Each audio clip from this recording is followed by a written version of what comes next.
የአፋልጉኝ ማስታወቂያ ይህ ቪዲዮ የአፋልጉኝ ማስታወቂያ ስለሆነ በጣም ቫይራል ቢወጣ በጣም ደስ ይለኛል።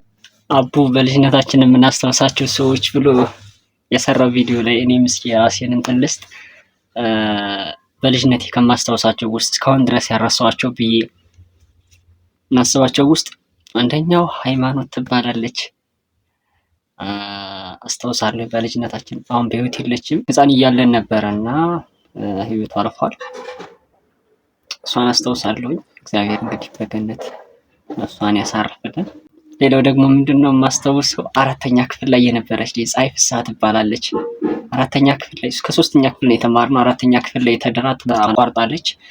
ከማረሳቸው ሰዎች ውስጥ አንዷ የልጅነት ጓደኛ ሀብታሙ ተመስገን ትባላለች። እስካሁን ድረስ እዚህ አዲስ አበባ እንዳለች አውቃለሁ። ባንቀራረም ባናወራም ማለት ነው። ሌላው እስካሁን ድረስ የማረሰው ሰው በልጅነቴ ከማውቃቸው ሰዎች ውስጥ ስድስተኛ ክፍል ላይ የማስታውሰው ጎበዝ ተማሪ ነበረ። በጣም ጎበዝ ተማሪ የነበረ ነው። የክላሳችን ጀንት ተማሪ ነው እና የሆነ ቀን ላይ የሰንበት ትምህርት ቤት ፕሮግራም ጋብዤው ከዛ ሰንበት ትምህርት ቤት ፕሮግራም መጣ። ከዛ በኋላ የአብነት ትምህርት ቤት ውስጥ ገባ። ከ6 ወር በኋላ ዓለማዊ ትምህርቱን ትቶት ወደ መንፈሳዊ ትምህርት ወይም ደግሞ አብነት ትምህርት ቤት ላይ ገብቶ አሁን መሪጌታ ሆኗል። ቢተው አብተው ይባላል። እሱን አስታውሳለሁ ከማረሳቸው ውስጥ። እንደውም ባለፈው ዓመት ላይ አፈላልጌው ያለበት አካባቢ ድረስ ሄጄ ነበር። በአጋጣሚ አዲስ አበባ ስለነበር እሱ መገናኘት አልቻልንም። በስልክ ነው ያገኘሁት። ስቲል ነው ግን ያለበት ሁኔታ ምን እንደሚመስል ማየት አልቻልኩም ማለት ነው። ሌላም ማስታውሰው በልጅነቴ ከማውቃቸው ውስጥ ማስታውሰው ነው 6ኛ ክፍል ላይ እንደ ኦር 7ኛ ክፍል ላይ በነበርኩበት ሰዓት ላይ የተወሰነ ግጥም ነገር ጽፍ ነበር እና በዛ ሰዓት ላይ ማውቃት ልጅ ነበረች። እሷ ማስታወሳት ልጅ። ሌላ ከማስታወሳቸው ውስጥ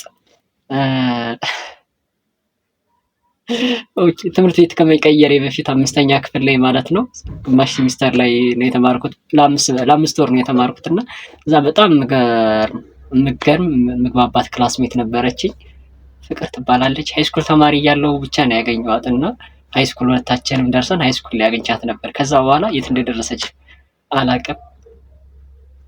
ሌላስ ሌላ ማስታወሰው ማረሳቸው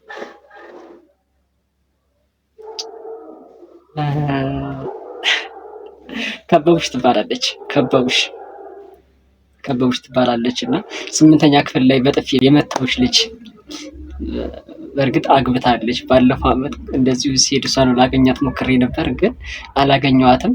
አሁን ላይ ያው አግብታ እንደወለደች አውቃለሁ ግን እንዴት ምን ላይ ደረጃ ወይም ደግሞ ምን አይነት ቦታ ላይ እንዳለች ግን አላውቅም ማለት ነው። እኔ እንዳገባች እንደወለደች ነው የማውቀው። ሌላ ማስታውሰው ምንድነው ገና ልጅ እያለን ትምህርት ቤት ከመግባቴ በፊት አንድ ልጅ ነበረች። ስሟን እረሳቸዋለሁ ግን በጣም ቆንጆ ነች እና በጣም ትልቃችን ነች ምናምን። ሜዳ ላይ ከብቶች ስንጠብቅ ሚስቴ እያልን በጣም የምናሸማቀቃት እና የምናሳፍራት ልጅ ነበረች እና ከ4 ዓመት በፊት ክፍለ ሀገር ሲሄድ አግብታ ልጅ ወልዳ ምናምን እንደምትኖር እዛ ሰማሁኝ እና በጣም ሕፃን እያለን ትምህርት ቤት ከመግባታችን በፊት የምናሳቀቃት የነበረች ልጅ ነች። ሙሉ እረኛው ሁሉ ማለት ይቻላል እዛ አካባቢ ያለነው ልጆች በሙሉ። ሌላ ማስታወሰው የለም። እስኪ እናንተ የምታስታውሱት በልጅነታችሁ ክራሽ የነበረው ክራሾቻችሁ የምትሏቸው ወይም ደግሞ በልጅነታችሁ የምታውቋቸው አሁን ላይ ግን የት እንዳሉ ምን ቦታ ላይ እንደደረሱ የማታውቋቸው ሰዎች ጠቁሙ።